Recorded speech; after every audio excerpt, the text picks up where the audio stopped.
Hi, Alice. What's going on? Hey, thanks for coming. I paged you and Dr. Chu. I wasn't sure.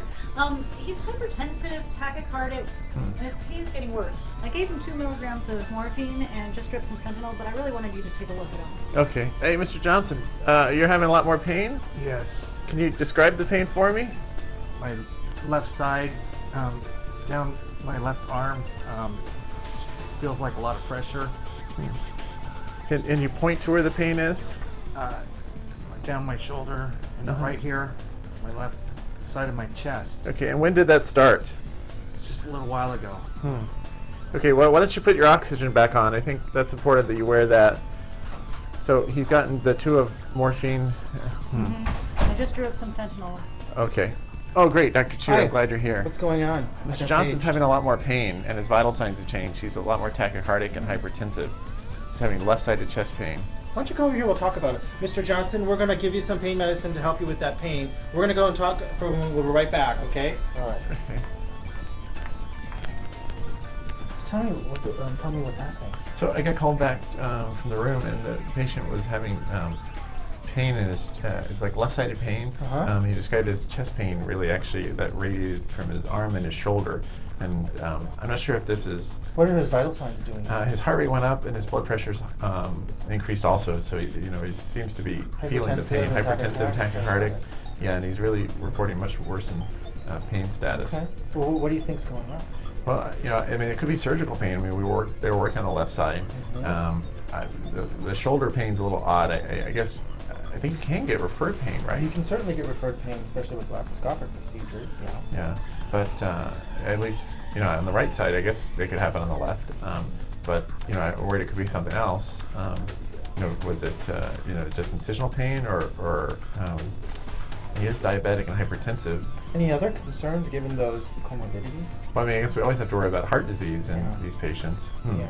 So I guess we should probably work him up for cardiac issues. I think so. I think that'd be a good idea given his presentation. What test would you like us to order? Well, I guess we need to get an EKG. Troponin, it's a little early, but I guess we could get a baseline. We can give him some beta blocker, I guess a little nitroglycerin, try and get his pain better under control.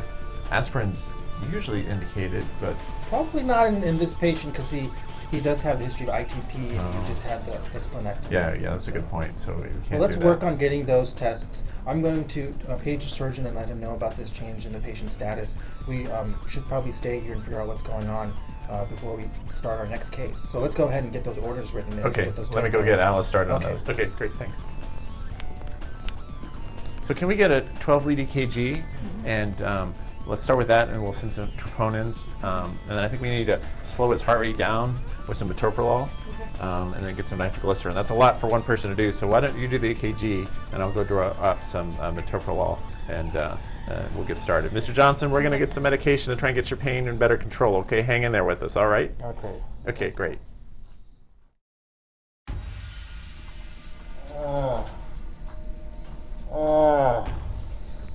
Doctor, he's trying to get PVCs.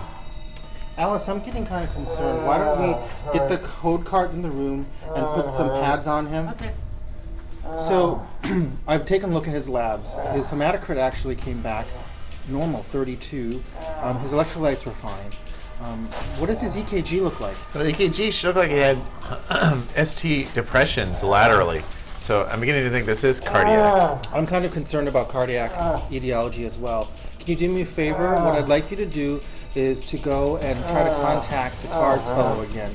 We paged them earlier, and I just want to see where they are, because we could sure use some help here. Okay, let me go page him again. Okay, I'm going to help out.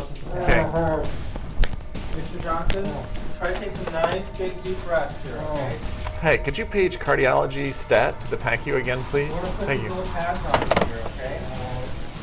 Okay, at page cards again. Nice, big, deep breaths.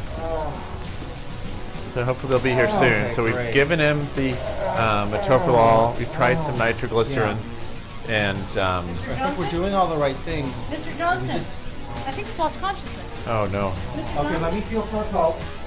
I think he's in VT. He's in Have him VT. bent down. He's in VT. Do you have a pulse? I do have a pulse. Let's prepare for some synchronized cardio. Okay, I'm gonna put it on sync. He still has a pulse. Okay. It's synced. You're recharging. Do you have a pulse? I still have a pulse. Okay, so we don't need to do CPR. Okay, it's synced.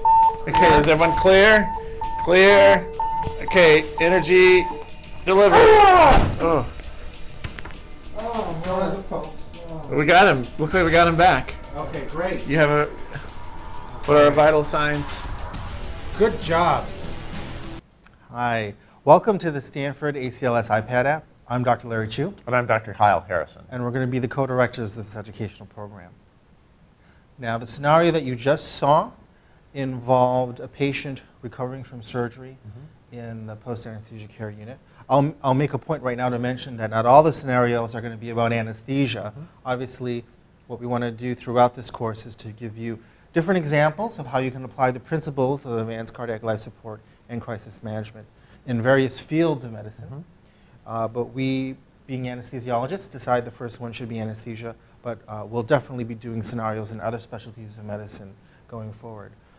Kyle, tell us a little bit about this scenario and what are some key points about crisis management that it illustrated to our viewers. Okay, so in this scenario, you saw a patient having a post-operative myocardial infarction who then became unstable with pulsatile but unstable ventricular tachycardia. So the treatment for that was a direct cardioversion, synced cardioversion, which you saw performed in this video. We'll go over the actual protocol for stable and unstable tachycardias as well as all the other ACLS algorithms later in this application. But we're using this as a launching pad to start talking about crisis resource management, which is a key principle for managing any crisis, whether it be a cardiac, respiratory, or any other event in the healthcare system. So crisis resource management are basically a set of principles that you can use both as a leader and as a follower to help give the best outcome to the patient. Adopted originally from aviation because basically they were discovering that well-trained pilots were flying completely functional planes into the ground and killing people. So they decided they needed to create some what was initially listed as crew resource management principles to get them to communicate more effectively and plan ahead to stay out of trouble. Dr. David Gaba here at Stanford adapted these to healthcare years ago, and we're going to be talking about them.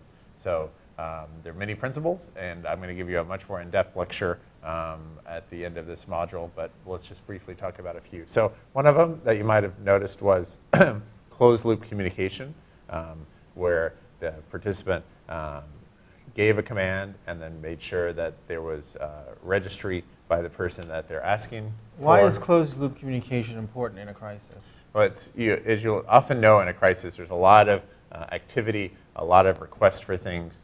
People will often use what's called thin air communication, where they will say, can someone or will somebody do something?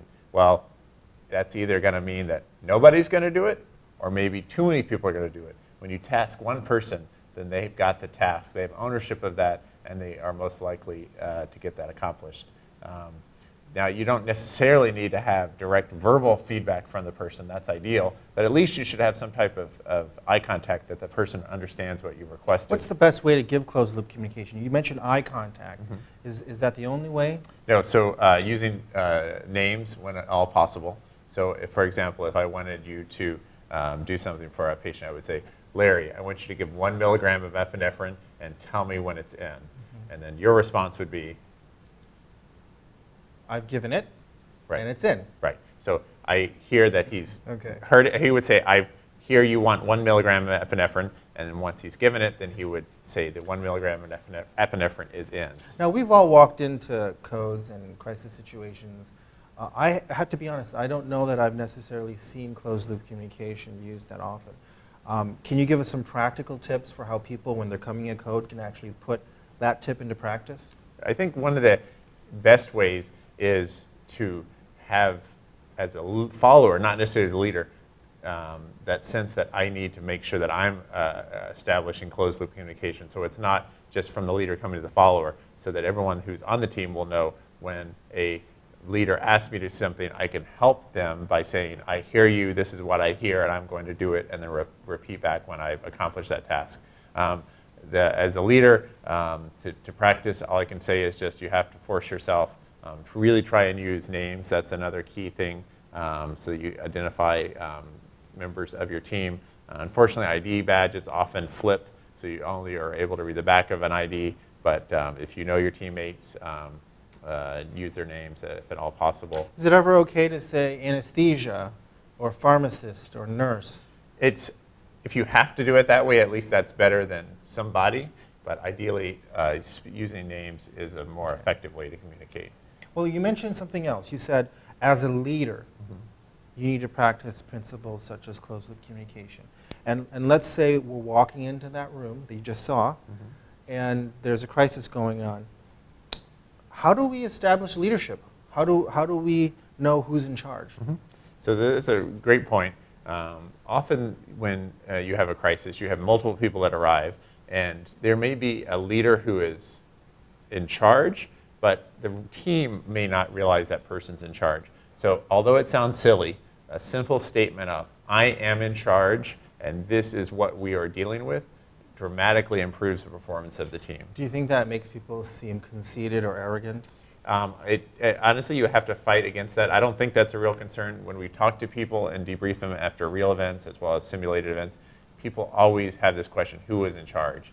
You know, you have different orders, especially when it comes to people that are usually just receiving the commands. For example, pharmacists, they need to hear a single chain of command to prepare which drugs and to know where we're headed. And when they hear multiple people ordering drugs, it gets confusing for them who's in charge, and they need to focus on. You may have 20 people in the room, but you really need to know who, as a follower, who to focus on.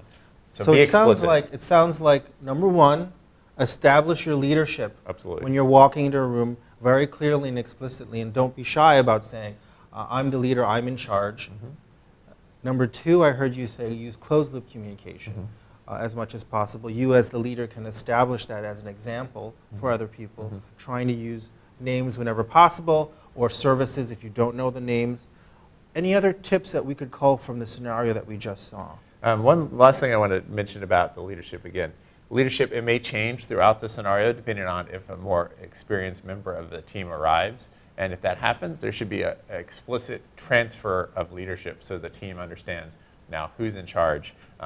And it's okay for the team leader to say, I need everyone's help on this event. I want you all to participate. I'm the leader, but I'm not the one who's taking all the responsibility for this. I need everyone to help me work together as a team. Another good principle we saw illustrated in this video was a principle called anticipate and plan.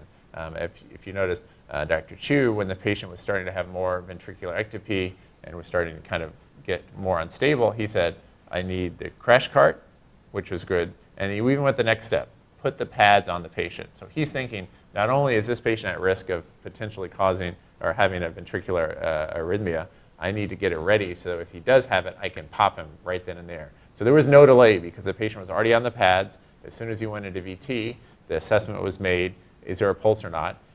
There was a pulse, so they did not start CPR, and then they immediately did a synced cardioversion. But that could only occur because there was anticipation and planning. So the general idea is you always want to be thinking a few steps down the road so that you can get the balls rolling, mobilize resources. That was another crisis management principle. Kyle, and these crisis management principles that you're talking about, they're part of a whole spectrum of key points in crisis resource management that the students will learn in your lecture to follow. And I think it's a good time to end here. Great. Thanks so much. Thanks so much. All right.